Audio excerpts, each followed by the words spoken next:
Saludo a la presidenta Jiménez, secretaria general, profesores, directivos, colegas, público en general. Observo bastante estudiantes en porcentaje de asistencia a este evento, y eso es muy importante, lo considero bastante agradable a la vez, porque lo que queremos hacer con esta presentación, pues, generar el sentido del conocimiento crítico, para poder evaluar el entorno del que vivimos, ¿no? Si bien es cierto que el planeta depende de la humanidad, con jóvenes aquí presentes habrá más tiempo para mejores resultados más adelante. El título, como pueden apreciarlo, trata de ver la relación que tiene la geología con el origen de la vida, con el desarrollo de la vida, y con el que nosotros tenemos esa cualidad de poder prever o poder predecir muchas veces el futuro. Bien. Es un pasaje hacia el pasado a través de las rocas. Como geólogos debemos acostumbrarnos a ello. Y esto es producto de la evolución del pensamiento. Todo lo que aprendemos, lo que hemos escuchado en la exposición anterior, lo que tenemos por conocimiento, es producto de una evolución del pensamiento. Es la herencia cultural del hombre. Como ser natural, tiene esa cualidad de poder evaluar resultados y dar pues consecuencias, ¿no? A veces negativas para un paradigma vigente. Por ejemplo, el resultado de estas pinturas como ombligo, Adán como ombligo, me han puesto a pensar sobre ello. La evolución del hombre de una forma siniestra, no tiene nada que ver, son totalmente distintos. Y por decir, acá podemos ver imágenes de gente que ha aportado mucho conocimiento y basado en evidencias objetivas, en las cuales mostramos aquí algunas evidencias objetivas que se encuentran en las rocas. Y estas son evidencias nativas peruanas. Pero para poder llegar a ese entendimiento de la naturaleza, hagamos un repaso al origen del universo. Por ejemplo, toda esta evolución del conocimiento que hemos heredado viene pues de dos conceptos que consideramos que son antiguos y otros actuales. Dentro de los antiguos siempre consideramos y leemos en las bibliotecas que es producto pues, de las filosofías idealistas, ¿no? del creacionismo, de las tendencias chinas, hindúes, egipcias, babilónicas, sumerias. Pero en la actualidad, en base a la tecnología, damos más privilegio a lo teórico, a lo que se puede experimentar, pero en realidad, de todo lo que estamos asistiendo a esta reunión, todos tenemos esta base idealista, que no se contradice con la tecnología, pero que influye mucho en la interpretación de la naturaleza. Y eso es clave para poder interpretarla, para poder sobrellevarla, para poder conducirla y para poder también aprovecharla. De esa concepción de la naturaleza va a depender los resultados de la humanidad. Por eso que a lo largo de toda la existencia de la humanidad y del pensamiento, hemos visto cómo ha evolucionado y cómo va cambiando los conceptos. En la época antigua, de la época aristotélica, que ha gobernado el pensamiento muchos siglos y que hasta hoy en día se manifiesta, bueno, en la estructura de los sistemas que gobiernan el planeta, el origen de esta concepción geocéntrica del universo, con Ptolomeo, la evolución, digamos, científica, académica, de estos grandes investigadores a quienes se debe este desarrollo tecnológico y también científico, el caso de Kepler, que refutó esta tendencia con una hipótesis heliocéntrica, que ahora ya es una verdad. El caso, pues, acá, este es Copérnico, Kepler, Galileo, Newton, y los actuales en estos siglos, pues, Google, Lemaitre, Einstein, Hawking, y Wilson, y así por el estilo, sigue surgiendo más gente pensante. Pero ¿qué pasa con este conocimiento? ¿En qué medida se puede presentar como un paradigma o hasta qué punto puede aportar a lo que se conoce que puede ser ya evidente? Acuérdense bien que todo lo que nos rodea es lo que estamos percibiendo, pero no todos con la misma intensidad. Todo lo que esta gente aportó al conocimiento fue porque tuvo la percepción de darse cuenta de cosas que otros no la tenían. Y tuvieron también la fortaleza mental y espiritual para poder enfrentarse a un entorno que concebía las cosas de otra manera. Porque todos los aportes de estos personajes no han sido, pues, de palmas, de abrazos, de felicitaciones. Fue duro. Fue de enfrentamientos y hasta muchas veces de torturas y sacrificios. Los resultados los tenemos hoy en día gracias al esfuerzo de estos hombres, a quienes debemos rendirles mucho homenaje. Porque gracias a ellos, cada vez esta pelea que ven aquí en este cine se va resolviendo a favor de la ciencia.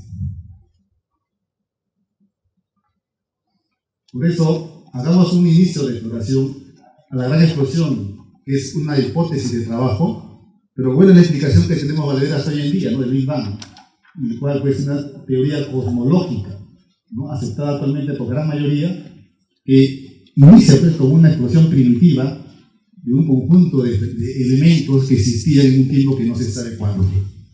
Bueno, Hubble descubrió que las nebulosas que actualmente se pueden observar forman las galaxias con millones de estrellas que se alejan. Es la expansión del universo. Entonces, en este conjunto de cosas, vemos puede que tampoco es una gran explosión, ¿no? Lo que pasa es que es una expansión instantánea, que surgió en un momento determinado. Y a eso se le llama Big Bang, por llamarlo de alguna forma, o gran explosión o tiempo cero. Entonces, el universo, en esos instantes, por llamarlo de alguna manera, no era como el que conocemos hoy en día. Era una masa de energía, de materia, y por ende de sus cualidades de esta materia que es el tiempo, ¿no? Y que ahora se conoce como espacio, ¿no? Espacio es lugar y tiempo. Mucho se habla de espacio y tiempo. Hay libros que hablan de espacio y tiempo. Pero espacio hoy en día en filosofía es lugar y tiempo. No se puede conseguir una cosa derivada de la otra, ¿no? Esto no se sabe cuándo ocurrió, ¿no? Ni dónde ocurrió. Estuvo en un punto concentrado y vino. Bueno, pues ese momento inicial luminoso dejó pruebas en forma de microondas, radiación cósmica de fondo, al igual que el retumbar de un trueno. Esto ya parece poesía, pero no se puede decir de otra manera. Nadie fue testigo de eso, y no hay evidencia de eso. Y la única fuente de conocimiento que nos permite de alguna manera llegar a percibir un escenario de esa magnitud es la geología. Es la geología. Por lo tanto, démosle el espacio adecuado para que el pensamiento pueda penetrar en esos conocimientos. El Big Bang, ¿no? Primeramente se formaron partículas elementales que fueron evolucionando de tal forma de que al final tuvimos hidrógeno y helio. Pero miren, esta concepción actual viene producto también de un desarrollo histórico del conocimiento. ¿Cómo se concebían esas estructuras atómicas de los primeros hasta el final? Bueno, a la par, digamos, ¿no? Todo es producto de evolución. El pensamiento evoluciona. Entonces, esta expansión del universo podría continuar hasta alcanzar la nada absoluta, podría iniciar un nuevo proceso de condensación hacia un nuevo Big Bang. ¿Sí? Entonces, el universo no es un lugar tranquilo, sino que es un espacio sometido a una violenta actividad, formado de galaxias enteras, estrellas de gran tamaño que estallan, y existen agujeros negros que son los estadios finales de una estrella. Y todas estas versiones, estas visiones y estos pensamientos son productos de estudios físicos, de experimentos químicos y todo aquello que puede realizarse en campos y laboratorio en la superficie de la Tierra. Hay que tener conciencia de esas limitaciones también. Entonces, las cenizas de esa explosión son los elementos de la tabla periódica, los mismos ingredientes con los cuales está compuesta la vida. Todo esto, aquello que está en el entorno de este universo, está compuesto de elementos que conducen a esta cadena que al final llega al hombre. Pero vean ustedes acá algo muy importante, estas dos comparaciones. Esto que ven ustedes a la derecha es una imagen de una supernova. Y este que ven a la izquierda, que tiene bastante familiaridad, por decirlo de alguna manera, similitud, es de un dinoflagelado. Un dinoflagelado es un organismo microscópico, y esta es una supernova, la explosión de una estrella. Vean ustedes esa comparación y esa similitud. ¿Qué significa esto? ¿Dónde está esta unidad? ¿Qué es lo que las hace parecidas? ¿Qué es lo que hace que las cosas se parezcan entre sí? Y vemos que todo tiene una unión. Es la materialidad. Eso es lo único que nos consta a los seres humanos como evidencia natural del entorno, la materialidad de las cosas. ¿Y dónde está lo espiritual? Es otro tema que vamos a ver más adelante. Entonces, como todas las historias tienen un comienzo, ¿no? Todo se mide, todo es materia. Veamos el origen del sistema solar. Y vean ustedes en esta imagen el sistema solar, lo que actualmente se considera que debería ser esto que ven ustedes acá, es producto de todo este cuerpo de sistemas solares que pertenecen a esta Vía Láctea, que pertenece a otro sistema, uno más grande. Realmente es una cosa realmente inconcebible, ¿no? Y nosotros nos ubicamos en la periferia de una galaxia. Hay que tener mucho en cuenta eso, ¿no? Entonces, se sostiene que nuestro sistema solar tiene cerca de 5.000 a 10.000 millones de años. Y que luego de esta evolución surgieron, pues, partes de planetesimales que le llaman, que son colisiones de fragmentos mayores que se van agregando y originan los protoplanetas. En esta fase de formación, en la Tierra, la temperatura, que era un protoplaneta, se aumentó por los impactos de estos planetesimales y por la desintegración de isótopos radiactivos, de elementos químicos. Esto produjo una diferenciación de densidades y la desgasificación del planeta. La Tierra se enfrió, se condensó el vapor de agua, ocupando los niveles más bajos y formando los océanos. ¿Esto es orden o es designio? ¿Cómo lo cataloga el hombre que comience a evaluar estos experimentos, estos resultados, estas apreciaciones? Bueno, pues, tenemos lo que dijo Heráclito, filósofo griego, antes de Aristóteles. Dijo que tal como un revoltijo de desperdicios arrojados al azar, es el orden más hermoso, así también el cosmos. Esto es muy subjetivo y es real, porque el orden que es para uno no lo es para otro. No existen dos calaveras iguales, señores. Y si una persona mide esta mesa con 1 metro, va a tener un número, y si otra persona coge el mismo metro, va a tener otro número. Eso es bien natural. Entonces pasemos a ver la Tierra. Luego de este origen del sistema solar, vemos que el planetesimal que fue la Tierra, en esta ubicación de las órbitas, el hombre, con el conocimiento y la tecnología, ha podido permitir la división de toda la estructura interna en base a estas características, que se pueden apreciar resumidas en este gráfico, y en esto para poder ver también similar al cuadro que presentó mi colega anterior. Pero vemos una cosa, ¿qué son los estados de la materia? ¿Cómo los conceptualizamos hoy en día? Dicen que son 3, sólido, líquido y gaseoso. De repente por ahí dicen uno plasmático, están saliendo otros por otro lado. Pero lo cierto es de que cada vez que la tecnología se va desarrollando, se van cuestionando estos parámetros. Por ejemplo, no sé si alguien todavía piense que el vidrio es el estado sólido, porque es duro, no es frágil. Sin embargo, es estado líquido. Hay cuestionamientos, hay líquidos cristalinos y cristales líquidos. Y mucha gente que hace petrotomía dice que está cansado de cortar rocas. Y roca se considera algo muy consolidado. Sin embargo, hay rocas líquidas. ¿Qué significa todo esto? Significa que esos parámetros geológicos, naturales, están en función del pensamiento y cómo lo conceptualiza la naturaleza.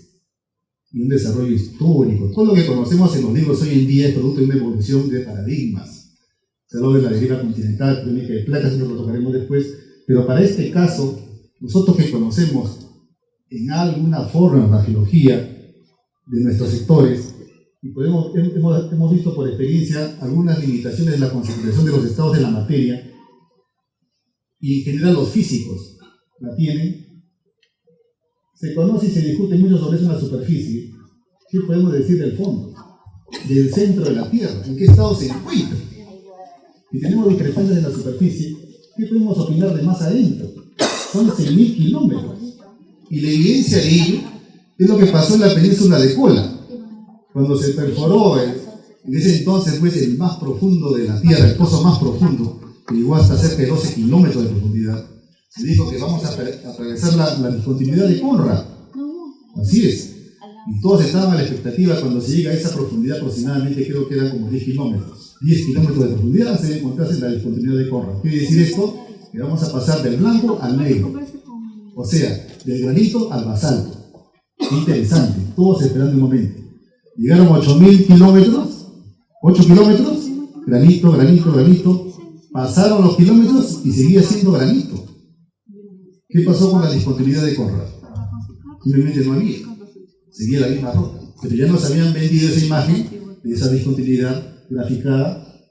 Solamente hablamos de 10 kilómetros. Ahora imagínense a estas profundidades, 2.000 kilómetros.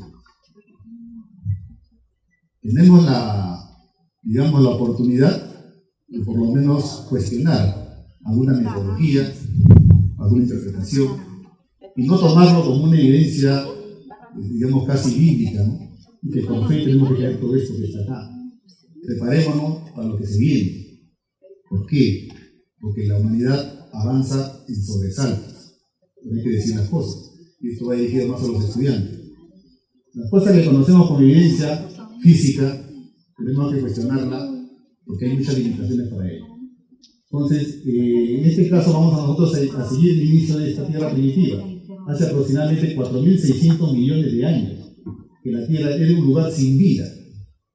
Entonces, ¿qué viene a ser la vida? Si posteriormente a esta génesis, origen, existe vida, la vida sería una función del movimiento de la Tierra.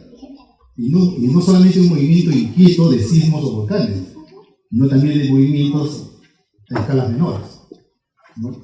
En ese entonces ofrecía una cara llena de cráteres a causa del impacto de meteoritos y de volcanes en erupción. Esas erupciones provocaron la salida de vapores y gases que formaron la atmósfera primitiva, una atmósfera primitiva que nunca más va a volver a ocurrir. Ocurrió, y esas condiciones fueron pues el origen de muchas condiciones importantes, ¿no? Luego de millones de años que la Tierra se enfrió, permitió la existencia de agua líquida, y los rayos de las tormentas, el calor de los volcanes, esas condiciones hicieron que el oxígeno se combine con hidrógeno, formaron el agua, con carbono para formar dióxido de carbono y con elementos más pesados para formar minerales. Y eso fue lo que gobernó la evolución prebiótica, o sea, los orígenes de la vida. Una atmósfera con estos elementos, en las cuales prácticamente no había oxígeno libre.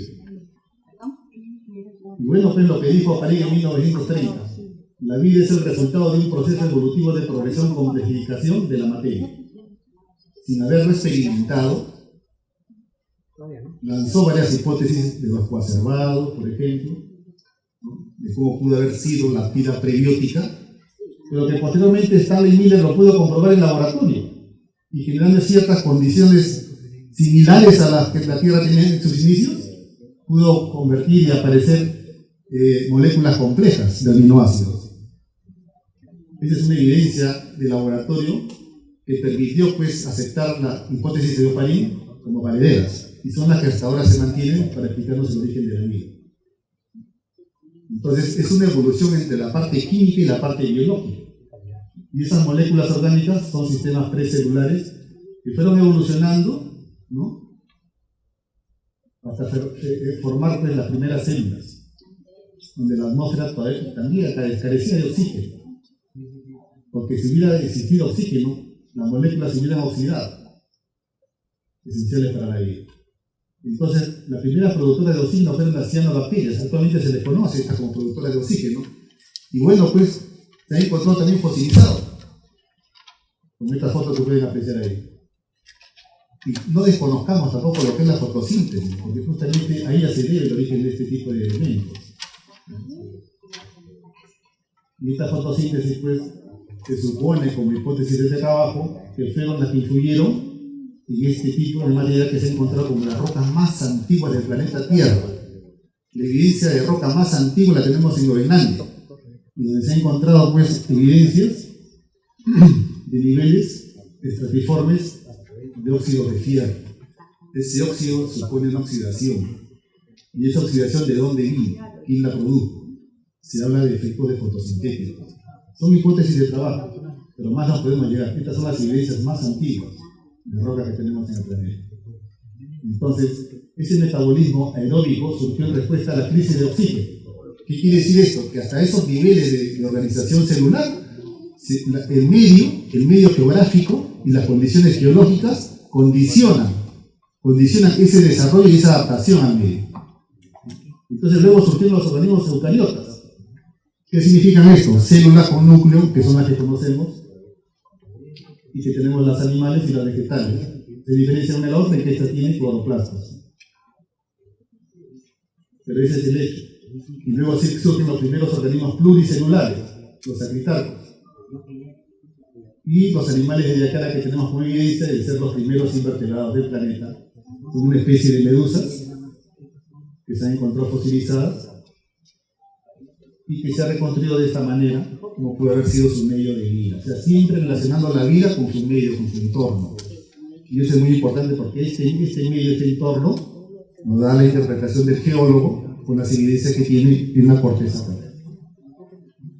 Y esta persona, que no fue geólogo, como lo ha dicho mi colega, un meteorólogo alemán, dio una hipótesis de trabajo bastante cuestionada en su momento, la deriva continental. Esta es la publicación, estas son sus gráficas, y esta es la evidencia que ahora se considera valedera por las razones paleontológicas, petrológicas, esto de evidencias del polo y también mineralógicas. ¿Qué le falló a este hombre? ¿Por qué no le creyeron los sabios de ese tiempo? Simplemente porque le preguntaron, muy bien, está todo muy bonito, sí, se entiende, acá hay ciertas relaciones, perfecto. Pero ¿saben qué es lo que pasa? Que cuando uno no corresponde, no pertenece a un cuerpo colegiado, es cuestionado. ¿Cómo se intromete? ¿Qué le pasa? Peor sería con los autodidactas.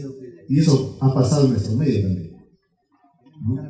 En el caso, por ejemplo, de Weiner, el simple hecho de ser meteorólogo los descalificaba en ese tiempo, en los cuerpos colegiados, para hablar de temas de geología. Pero nadie le podía cuestionar esto. Pero la pregunta fue clara. ¿Y qué produce el movimiento de esto? Y como no pudo responderlo, entonces no sirve esta hipótesis. Y fue descalificado y así murió. Luego de muchos años, retoman esa idea porque era lógica a la observación y dan una explicación. ¿Qué es lo que genera el movimiento que no pudo responder Weiner? Y dicen los sabios, las corrientes de convección. O sea, lo que ocurre en una tetera está ocurriendo a miles de kilómetros de profundidad. ¿Cómo podemos nosotros pasar las condiciones termodinámicas en condiciones newtonianas a condiciones cuánticas así? Es increíble. Pero esa explicación fue la que permitió que se desarrolle lo que es hoy en día un paradigma, la tectónica de placas. Bien, entonces ante esta dinámica, ante esta situación de cuestionamiento, de aceptaciones de paradigmas, está pues de por medio la vida. El ser como elemento cultural, como ser cultural, cuestiona muchas cosas y así va avanzando la humanidad. Pero ¿qué cosa es la vida? Sinceramente, no hay respuesta para eso, a pesar que sabemos que existen, pues, quienes dicen que existe vida después de la vida. Es como que se complica la cosa. Yo no puedo hacer álgebra si no sé aritmética. Pero en estas preguntas sí hay respuestas para todo, ¿no? Ese es el caso, ¿no? Este es el caso también, de cómo evoluciona y cómo también científicos que estudian estos temas no se pueden desprender de esa idea, de esa forma de ver la vida y la naturaleza bajo una concepción creacionista, porque están en su derecho, pues, por fe. Es lo que pasa hoy en día con el cuerpo de investigación. Y eso hay que respetar. Pero sí hay que rendirse ante las evidencias, ¿no? Por ejemplo, el estudio de este tipo de fenómeno que ocurre en el planeta no fue percibido por Newton. Entonces, lo que quiero remarcar con esta frase es que todo lo que nosotros entendemos por conocimiento va a depender de nuestra formación, de cuánto interés y cuánto tiempo dispongamos para la lectura de un libro. Pero no para repetirlo, para eso están las computadoras, sino para cuestionar o criticar, porque eso es ciencia, eso es geología, no para memorizar. Pero eso también está en función de nuestro estado anímico, y eso también es lo que llaman hoy en día la inteligencia emocional, que va a jugar mucho en la interpretación que uno haga en el momento en que lo hace y dónde lo hace, y en qué clima laboral lo hace. Eso es muy importante. Entonces, ¿qué explicaciones bajo estas condiciones de análisis del investigador se dan en torno a la vida? Tenemos el origen que no podemos dejar de mencionarlo porque es válido y se ha demostrado la última semana el movimiento que ha habido por Semana Santa, el origen sobrenatural, creacionismo o fijista, la generación espontánea, la teoría de la panspermia y la evolución química y celular. Son las 4 explicaciones que dan en torno a la vida. Empecemos por la primera del creacionismo, rápidamente. Según esta forma de ver la naturaleza, indica pues que el Génesis de la Biblia explica todo, y que todo fue concebido y originado tal como lo vemos hoy en día. Nada pudo haber cambiado, porque todo tuvo un diseño ya establecido por un creador, a quien se le llama Dios. Y esa tendencia es mundial. Miren ustedes, hasta acá nuestros antepasados están acá, ¿no? Tenemos en todo el mundo las concepciones religiosas que dan una interpretación mediante la fe de la naturaleza. Luego tenemos la generación espontánea, y eso ya hace varios siglos, aunque todavía existen pensadores que lo mantienen o sostienen, pero quedó experimentalmente refutado, ¿no?, por Pasteur, de que esto decía después de que la vida solamente puede generar vida y no de otra forma, ¿no? Pero también no es cosa fácil, ¿no? Por ejemplo, en el caso de Pasteur, él para poder imponer, digamos, de alguna manera mediante razones y argumentos su pensamiento fue bastante difícil porque lo estaban considerando medio loco.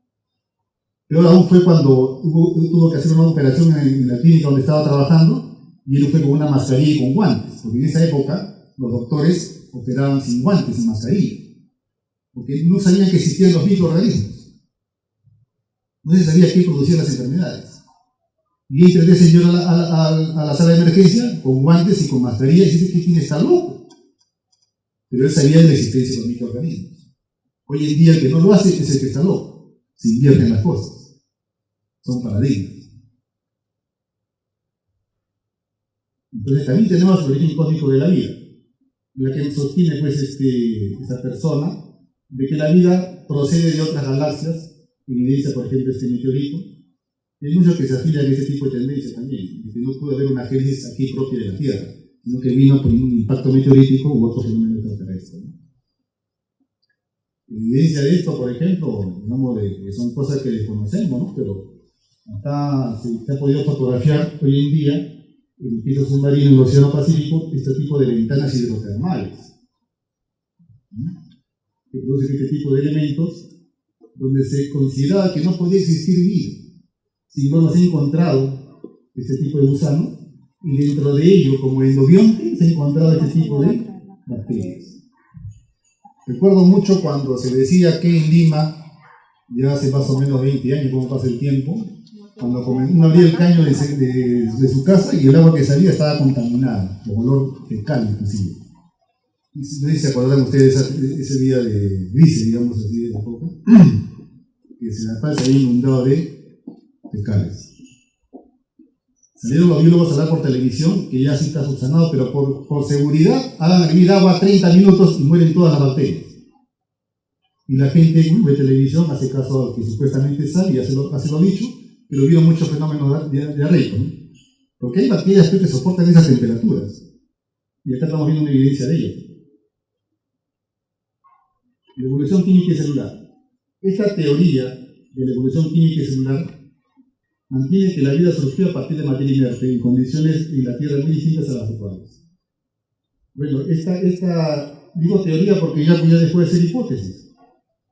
Como hemos visto, se han hecho experimentos, se da una interpretación de la evolución de este tipo de cosas y es una transición a lo que conocemos hoy en día como célula. En resumen, tenemos dos posiciones claras. El fijismo, que es la que hemos mencionado por fe, ¿no?, que intenta explicar el catastrofismo. Hubieron muchos paleontólogos en el pasado que eran catastrofistas, es decir, explicaban que la corteza variaba porque había muchos diluvios sucesivos. No hace mucho, hablamos de hace un par de años, vino una delegación de Estados Unidos al desierto de Opucaque a buscar evidencias del diluvio universal. Y eran geólogos y paleontólogos. Ojo, vino a buscar evidencias del diluvio universal, no la tuvieron. Ahí uno de los paleontólogos comenzó a dudar ya de esa existencia. Pero vienen con esa fe, es natural también. Y el transformismo, que acá vemos esta foto bastante histórica, ¿no?, donde pudo nacer el principio del uniformismo, en el cual pues todos los cambios geológicos y biológicos se producen gradualmente. Esto lo intenta explicar el uniformismo o actualismo. Aquí en este gráfico, por ejemplo, ¿qué es lo que se ve? Esta es una evidencia objetiva. Acá vemos rocas sedimentarias que están casi verticales. Significa que esto se está formando en el mar actualmente de una posición más o menos horizontal. ¿Qué hace así vertical? ¿Qué movimiento ha habido para que esté vertical? Luego ha estado expuesto y ha sido erosionado, define todo este perfil. Y nuevamente ha sido hundido, cubierto por agua y se han formado sedimentos nuevamente. ¿En qué sentido? Nuevamente ha sido levantado todo y ha sido erosionado y tienen este perfil. Vean los eventos geológicos que han ocurrido en este cuadro, cuánto tiempo ha permitido que esto ocurra. Y bueno, pues es un índice de que los cambios ocurren gradualmente a lo largo de miles de años. Y este cambio gradual pues va de la mano con lo que contiene la Tierra, que es la fauna y flora. O sea, la biodiversidad, el entorno que cubre la corteza, está en función de las condiciones meteorológicas, de geodinámica, tanto interna como externa, ¿no? La biodiversidad. ¿Y esto a qué se debe? Se debe a todo este cuadro que los geólogos elaboran. Se dicen los paleontólogos, pero ¿qué paleontólogo puede hacer esa ciencia o practicar esa disciplina sin conocimiento de geología? Un biólogo tampoco lo puede hacer. Para poder ser paleontólogo, un biólogo tendría que estudiar geología. Es una evidencia clara, porque los métodos de estudio son del geólogo, y el objeto de estudio es la piedra, o sea, el fósil. El fósil es una piedra. Y acá está una forma bastante animada de ver la evolución de la fauna, hasta donde se llega, y cómo el geólogo lo clasifica y le da nombres para diferenciarlo, ¿no? Y esto permite hacer una sucesión de eventos con tiempos relativos y absolutos dados por los fósiles y las dataciones químicas. En el último evento que ha sido el simposio de paleontología, me decía un investigador argentino, ¿qué sentido tiene un valor numérico si no está amarrado a un hecho histórico? ¿Qué valor tiene el 12 de octubre de 1492 si no se dice que ese día Colón pisó tierra americana? Y esto quiere decir que siempre tiene que articularse el valor numérico, en este caso geocronológico del valor absoluto dado por la radiatividad, con los hechos históricos que lo da nuestra evidencia objetiva, los fósiles. En estas teorías evolutivas hubo también una evolución. El llamado lamarckismo, el darwinismo y actualmente el neodarwinismo, ¿no? Lamarck decía que la influencia del medio, igual que lo percibimos hoy en día, permitía que las especies tengan cambios y que se hereden. Por ejemplo, la jirafa. Eso es lo que decía él. Por ejemplo, los cuernos de estos animales, de estos insectos, las patas traseras, porque eran más altas. Todo tenía una explicación que se heredaba. Y era porque la condición del medio lo permitía. Es que Kiwi no tiene alas, ¿no? Y era porque sus alimentos estaban a la mano. Pero ¿qué pasa con el hombre? También desarrolla musculatura. ¿Se hereda eso? No se hereda. La capa es un problema. Entonces. Hay cosas que no se heredan. Y ahí interviene el darwinismo. Que no solamente es desarrollar cierto tipo de físicos, sino que tiene que imitarse para poder ser transmitido por herencia. Ese es el aporte de Carlos Darwin, la selección natural, ¿no? Hoy en día se habla de que es una verdad, ya no una teoría, pero dice que el mundo no es estático igualmente, sino que cambia, ¿no? Y para esto, para poder conseguir la evolución de especies y la selección natural, Darwin tuvo que informarse bastante del libro de su profesor Lyell, Principio de Geología. Sin ese concepto de la geología no se hubiera podido desarrollar la evolución de las especies. Porque eso nos da el concepto de tiempo geológico. Y es un proceso de tiempo geológico que permite que muchas especies se adapten o no. Porque Carlos Darwin dice, no sobrevive ni el más fuerte ni el más inteligente, sino aquel que se adapta a los cambios. Y eso ocurre hasta en la sociedad. ¿Qué le faltó a Darwin? Que en ese tiempo no había todavía evidencias del hombre. No había los fósiles de los prehomínidos y de los homínidos, que posteriormente se ha podido encontrar, como ven ustedes en este gráfico, ¿no? Y ha podido dar otros argumentos a lo que él decía en su libro. Y el neodarwinismo, en homenaje a Darwin, es por el aporte de la genética, que en su tiempo tampoco se dio, pero posteriormente sí lo reforzó para poder explicar las mutaciones. Y esto, ¿qué cosa lo condiciona? Como decimos, los procesos geodinámicos son los que condicionan. La corteza está sometida a transformaciones continuas por los agentes geológicos, tanto internos como externos, ¿no? Y este signo geológico integra dos procesos ininterrumpidos y simultáneos en tres fases: orogénesis, gliptogénesis y litogénesis, que es la formación de rocas. y los procesos geogenéticos también internos, que son constructivos, como se ha mencionado mi colega anterior, responsables de la formación de relieve, tanto en movimientos lentos como bruscos. Y los externos, que son destructivos debido a la actuación de los agentes externos: atmósfera, agua, viento y también el hombre. Y como dicen, pues también estamos sometidos a ella, a la Tierra. ¿Qué pruebas tenemos de esta evolución? Tenemos estas pruebas, vamos a hacer un recuento rápido de estas pruebas, ¿no? Que no hay que dejar de mencionarla. La morfológica y anatomía comparada, que son los órganos homólogos. Esto ustedes lo ven hoy en día cuando van a cualquier zoológico, ¿no? Son animales que poseen órganos y estructuras orgánicas parecidas anatómicamente, porque tienen el mismo origen. Por ejemplo, acá, el ala de un murciélago, la aleta de un delfín. Tienen la misma estructura interna. Los órganos análogos, ¿no? Tienen la misma función, pero tienen constitución anatómica diferente. Vestigiales. Tenemos acá este tipo de vestigio de cadera, tenemos acá el apéndice también, tenemos un vestigio de cola en el ser humano.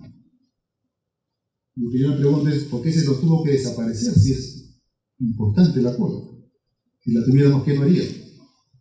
Muy importante, sobre todo para los insectos. Pruebas biológicas, también tenemos, ¿no? Lo que digo que la ontogenia recapitula la filogenia. ¿Qué significa esto? Que en la evolución desde que se fecunda, desde que se forma el feto, mejor dicho, ya se va reproduciendo como ha sido en su evolución, ¿no? La prueba bioquímica, tenemos la prueba taxonómica, la relación que existe entre los diferentes grupos taxonómicos, la prueba biogeográfica, en diferentes localidades existen emparentados, ¿no? Y la prueba paleontológica, que es la que más nos atañe al tema geológico. Tenemos los que llamamos fósiles vivientes, que siguen existiendo hoy en día. El celacantha se pescó en 1950 aproximadamente en el Océano Índico, se consideraba fósil. Y los pescadores lo cazaron, lo llevaron al barco y pasaron 2 horas y seguía vivo. Qué raro que es esto, decían, ¿cómo sigue vivo? No muere este pez. Lo llevaron al puerto, llamaron a un biólogo, lo vio, y él llamó a un geólogo paleontólogo y le dijo que es una especie que ya no existe. Y efectivamente era el pez fósil, que era viviente. Y acá es evidencia que tenemos de nuestros medios, los tiburones, que también tenemos en Internet, los fósiles, muy importantes porque son típicos. Este es el Museo de Historia Natural, es un ave con dientes, interesante, y esto se forma por un proceso de geodinámica, ¿no? Que supuestamente debería ser destructivo, pero construye a la vez. O sea, ambas cosas tienen una unión dialéctica muy importante y trascendente, ¿no? Se forman los fósiles de esa manera. Y también existen mutaciones perjudiciales, como pueden apreciar aquí. No todas son benefactoras, ¿no? Y las que se pueden permitir la selección natural son las benefactoras. Y eso ocurre con muchos miles de años. Hagamos un resumen rápido. La biodiversidad, tenemos los hijistas, que dan la idea de creacionismo. Tenemos el catastrofismo también, que eran los científicos que explicaban todo como el diluvio universal. Luego los evolucionistas, el lamarckismo, el darwinismo, ¿no? Y tenemos el neodarwinismo también, ¿no? Aportes de la genética mediante la variabilidad de caracteres hereditarios y las mutaciones, no explica la especiación también.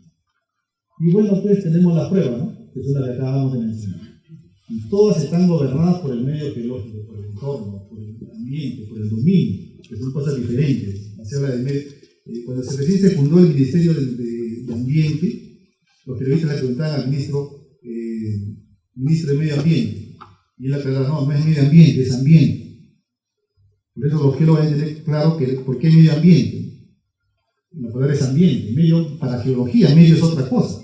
Un medio es el lugar. El ambiente ya es la interacción con lo biológico. Esas son cosas muy diferentes. Evidencia de la acción geológica, de la construcción, tenemos por ejemplo el Callao. El Callao no sería tal sin la isla San Lorenzo. Y esta presencia de esta isla ha permitido acá microclimas, no solamente en el medio de la atmósfera, sino también acuático. Acá el agua es muy fría, diferente a la que está acá. Es una cosa generada por estas condiciones de la presencia de esta isla. Ahora que se habla mucho de los tsunamis, se habla de que esto podría servir de pared ante una ola que viniera del sur, que es la secuencia de la corriente de Humboldt. Lo que ocurriría acá en estos entornos serían maretazos, no serían tsunamis. Esa definición queda a cargo de los colegas del mercado. Bien, entonces, ya para ir terminando, vemos que no podemos dejar de mencionar que esta biodiversidad actual está sujeta también a los fenómenos biológicos de extinción, o sea, que ocasionan la muerte en general, de masas, ¿no? Tenemos, por ejemplo, la evidencia geológica en estas zonas, por ejemplo, de México, de esta anomalía geoquímica que marca el límite cretácico terciario, ¿no? Existe un elemento iridio que se pudo medir acá como algo diferente a lo que existía en otros niveles y que coincidía con la hipótesis de la explosión meteorítica y que ocasionó la muerte de estos animales. En nuestro país tenemos alguna evidencia. Por ejemplo, la existencia de ballenas fósiles en Ica. También se han encontrado evidencias de este tipo de antecesores de ballenas, estos basilosaurios. Estos protocétidos tienen un antecesor común, que es este animal. ¿Y este animal por qué se le tuvo que meter al mar? Porque justamente luego de esta hecatombe no había alimento en superficie. ¿Qué tiene que hacer para sobrevivir? Buscar alimento. Y tuvo que ingresar al mar. Y fueron cambiando sus formas hasta transformarse en la ballena actual. El registro paleontológico de este animal lo tenemos en Ica, en Perú. Y estas son las evidencias también que se han encontrado y que nos dicen pues, de que nuestro territorio es muy rico en este tipo de yacimientos, ¿no? De tal forma que se ha fosilizado hasta las barbas de ballena acá en esta evidencia. ¿No? Y estos son los aportes de INGEMET al conocimiento paleontológico y geológico para poder hablar de la biodiversidad actual, ¿no? Estas formas bastante interesantes del impuno, esto acá en Sexy, en Lambayeque, de troncos fosilizados, acá variedad de tiburones en Ica, acá fósiles nuevos de amonites, del Jurásico, acá tenemos el primer pez fósil encontrado en Ancash, acá hay una madera comida por bivalvos en medio lacustre, primer organismo de cuerpo blando en el Perú, de hace 450 millones de años, el primer animal cocodriliano antiguo del Perú, en la cuenca N, y un amonite del Paleozoico, encontrado en Arequipa, ¿no? Esta es una fuente que se han consultado para las imágenes, y eso es lo que les puedo decir, ¿no? Muchas gracias.